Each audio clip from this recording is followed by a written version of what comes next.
लता दीदी की आत्महत्या की खबर ने मुझे अंदर तक हिला दिया था, क्योंकि दीदी कायर कदापि नहीं थी। फिर मुझे एक दिन दीदी का वह पत्र मिला जिसने सारे राज खोल दिए और मुझे परेशानी व अंजमस में डाल दिया कि क्या दीदी की आत्महत्या को मैं यूं ही व्यर्थ जाने दूं। मैं बालकनी में पड़ी कुर्सी पर चुपचाप बैठ गया था, जाने क्यों मन उदास था। जबकि लता दीदी को गुजरे अब 1 माह से अधिक हो गया था। दीदी की याद आती है तो जैसे यादों की बारात मन के लंबे रास्ते पर निकल पड़ती है। जिस दिन यह खबर मिली कि लता ने आत्महत्या कर ली, सहसा विश्वास ही नहीं हुआ कि यह बात सच भी हो सकती है, क्योंकि दीदी कायर कदापि नहीं थी। शादी के बाद उनके पहले 3-4 साल अच्छे बीते। शरद जीजाजी और दीदी दोनों भोपाल में कार्यरत थे। जीजाजी बैंक में सहायक प्रबंधक है। दीदी शादी के पहले से ही सूचना एवं प्रसार कार्यालय में स्टेनोग्राफर थी। लता दीदी मशहूर लेखिका मालती जोशी की कहानियों की फैन थी। फुर्सत के क्षणों में वे उन कहानियों को पढ़ा करती थी। एक बार मैं भोपाल गया, मैंने उनकी अलमारी से मालती जोशी की किताब कठपुतली निकाली और पढ़ने लगा। 2 दिन मैंने कुछ कहानियां पढ़ी। उन कहानियों ने मुझे इतना प्रभावित किया कि ग्वालियर वापस आते समय मैंने दीदी से कहा, शेष कहानियां पढ़कर ये किताब मैं आपको वापस भिजवा दूंगा। नहीं भैया नहीं, यह मेरी प्रिय किताब है और मैं इसे किसी को भी नहीं देती हूँ, चाहे वह तुम्हारे जीजा ही क्यों ना हो, क्योंकि एक बार किसी को किताब दे दो तो वह वापस नहीं मिलती। उन्होंने किताब मेरे हाथ से ले ली और अलमारी में रख दी। जब कभी 2-3 दिन की छुट्टी पड़ती तब वे हमारे यहाँ आ जाते। 2 दिन साथ रहते। उस दौरान हम पार्क में घूमने चले जाते, कभी कोई अच्छी सी फिल्म देखाते। इस प्रकार हंसते खेलते 3-4 साल निकल गए। एक दिन जब मैं दफ्तर से घर आया तो मालूम हुआ दीदी आई हैं। मैंने माँ से पूछा तो उन्होंने बताया कि वो अपनी सहेली प्रेमलता से मिलने गई हैं। कह रही थी उससे कोई ज़रूरी काम है। रात करीब 10 बजे वे घर आई। मेरी नज़र उनके चेहरे पर ठहरी तो लगा कि वो कुछ परेशान है और उनके चेहरे पर पहली सी खुशी नहीं है। वे सीधे अंदर के कमरे में चली गई। मुझे लगा शायद कपड़े बदलने गई होंगी, लेकिन जब तक बहुत देर गुजरने पर भी वो ड्राइंग रूम में नहीं आई तब मैं ही अंदर के कमरे में चला गया। वह चेहरा उदास लिए बैठी थी। मैंने पूछा तो बोली, अरे कुछ नहीं भैया, यात्रा करके आई हूँ, उसी की थकान है। मुझे उनकी बात पर यकीन नहीं हुआ। मैंने कहा, दीदी सच कहूँ आप कुछ छुपा रही हैं, लेकिन आज आपका चेहरा आपका साथ नहीं दे रहा है। क्या बहन की शादी के बाद एक भाई इस लायक नहीं रह जाता कि वह बहन के मन की बात जान सके? यह सुनते ही वे फपक उठी और एक अविरल अश्रुधारा उनकी आंखों से बहने लगी। अब कुछ बताओगी भी या केवल यूं ही रोती रहोगी? मैंने उनके आंसू पोंछते हुए कहा, भैया हमारी शादी को अब 5 साल 4 माह हो गए हैं। इस बीच मेरी गोद नहीं भरी, इसी कारण आए दिन घर में विवाद होने लगे हैं। पर इसमें आपका क्या दोष है दीदी? पर भैया मेरी ननद और सासू जी मुझे ही दोषी देती हैं। हो सकता है दीदी दोष जीजा जी में हो, लेकिन इस बात को उनके घर का कोई मानने को तैयार नहीं है। वे तो यही रट लगाए बैठे हैं कि दोष मुझ में ही है। ठीक है दीदी, मैं आपके साथ भोपाल चलता हूँ और इस बारे में जीजा जी से बात करता हूँ। मैं दीदी के साथ भोपाल गया और आधी रात तक उनसे इसी विषय पर बात करता रहा। वह बोले, देखो भैया, मैंने तुम्हारी दीदी से शादी की थी तब मेरा एक सपना था कि मेरे घर में मेरे अपने बच्चे हों। जब मैं शाम को बैंक से वापस घर आऊँ तब वो प्यार से मेरे पैरों में लिपट जाएं और अपनी तुतलाती ज़ुबान में मुझे पापा पापा कहें। फिर मैं उनके साथ खेलूं, उनको हंसते हुए देखूं तो कभी रोते हुए। उनको अपने कंधे पर बिठाकर गार्डन में घुमाने ले जाऊं। मैं उनका अच्छे से पालन पोषण करूं, उन्हें इस योग्य बनाऊं कि जब मैं बूढ़ा हो जाऊं तब वे मेरा सहारा बने, मेरा नाम और वंश आगे चलाएं। फिर पंडित पुजारी कहते भी हैं ना कि जब तक अपना पुत्र पानी नहीं दे तब तक मरने के बाद भी आत्मा को मुक्ति नहीं मिलती। तब मेरी यह तमन्ना गलत तो नहीं है ना? जीजा जी ने अपने दिल की बात बताई। जीजा जी, क्या आप यह कहना चाहते हैं कि जिनको पुत्र नहीं होता उनको मुक्ति नहीं मिलती? पर एक सच आप भी जान लीजिए, इन पंडित पुजारी ने ये सारी बातें सिर्फ अपना पेट और जेब भरने के लिए फैला रखी है। जीजा जी, आदमी को मुक्ति मिलती है तो अपने किए कर्मों के आधार पर। मेरी लाख समझाने के बावजूद वो अपनी ही बात पर अड़े रहे। अब मैं वहाँ रुक कर और करता क्या, मैं दुखी होकर वापस लौट आया। एक रात करीब 10 बजे दीदी का फ़ोन आया। वो बोली, तुम्हारे यहाँ से जाने के बाद अगले ही दिन रायपुर से मेरी सासू जी और ननद की यहाँ भोपाल आई। फिर वो दोनों मेरे घर आई और बोली, देखो लता, पास की पहाड़ी पर एक साधु बाबा का डेरा है, तुम हमारे साथ वहाँ चलो, शायद उनके आशीर्वाद से तुम्हारी गोद भर जाए। मैं उनके साथ वहाँ गई। अब उन्होंने अगली अमावस की रात बुलाया है। खैर, अब उनका स्वभाव और व्यवहार मेरे साथ अजीब सा होता जा रहा है। अब वो दूसरे कमरे में सोने लगे हैं। मैं उससे क्या कहता, सिवा इसके कि दीदी थोड़ा सब्र रखो, देखो कुछ दिन बाद फिर से पहले सा सामान्य हो जाएगा। कुछ दिन बीते। इन दिनों में ना तो दीदी का फ़ोन आया और ना ही कोई चिट्ठी पत्री आई। एक दिन मैंने ही उनको फ़ोन किया। फ़ोन दीदी ने उठाया। मेरे बार बार पूछने पर वे बोली, भैया उन्होंने अपना तबादला जबलपुर करवा लिया है और अब मैं यहाँ अकेली ही रहती हूँ।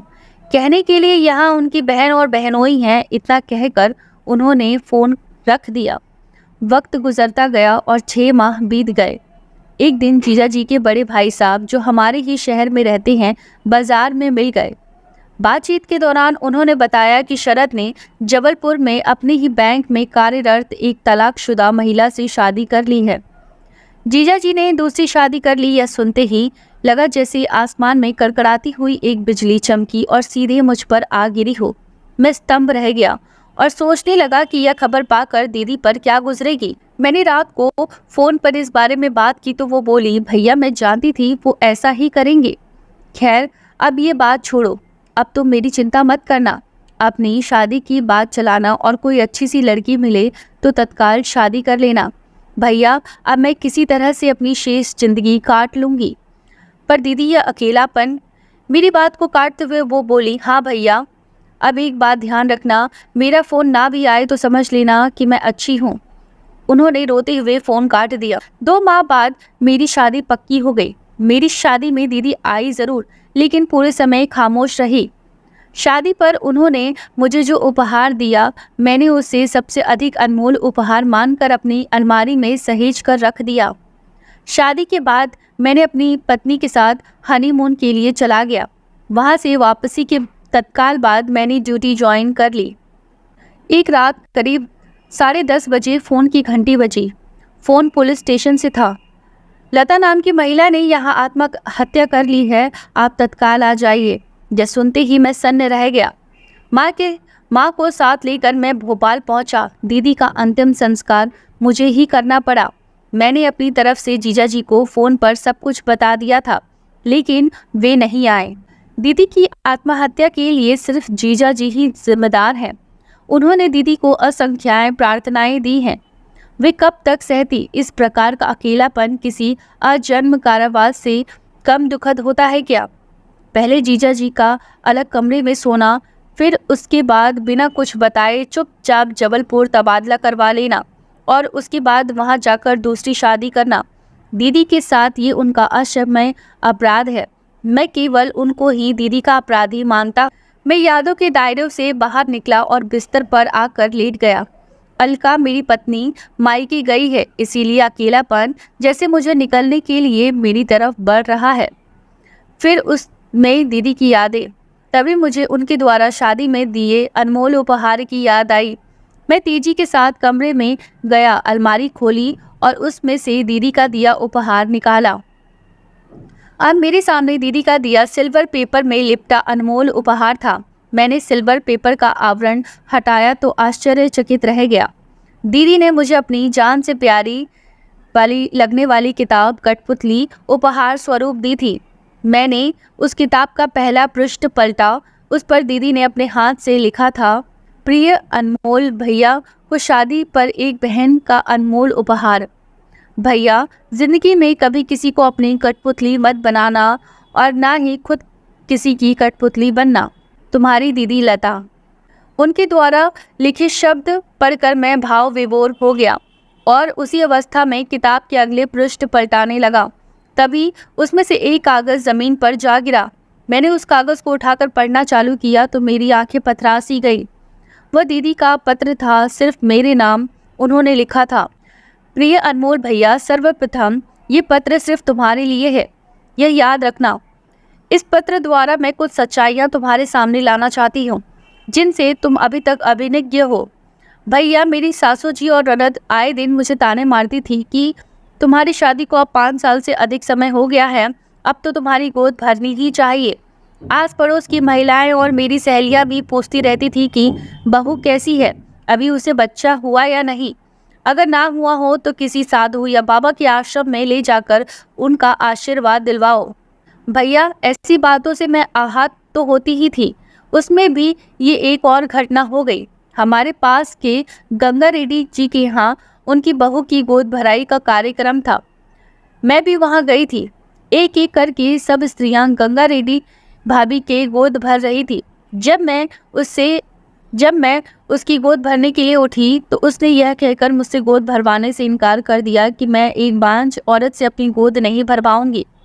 उसके मुंह से यह बात सुनकर मेरी हालत काटो तो खून नहीं जैसी हो गई।